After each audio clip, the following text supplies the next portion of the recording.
how to answer or reject an incoming call on the Samsung Galaxy S25 series.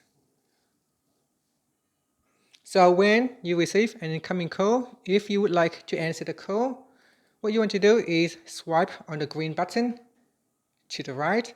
This will allow you to answer the call. To end the call, just tap on the end button. Now, to reject or decline an incoming call, you can slide it across. So touch and hold on the red button and then slide across like that. That will allow you to end the call. Now you cannot tap on it, it won't work. You need to actually slide.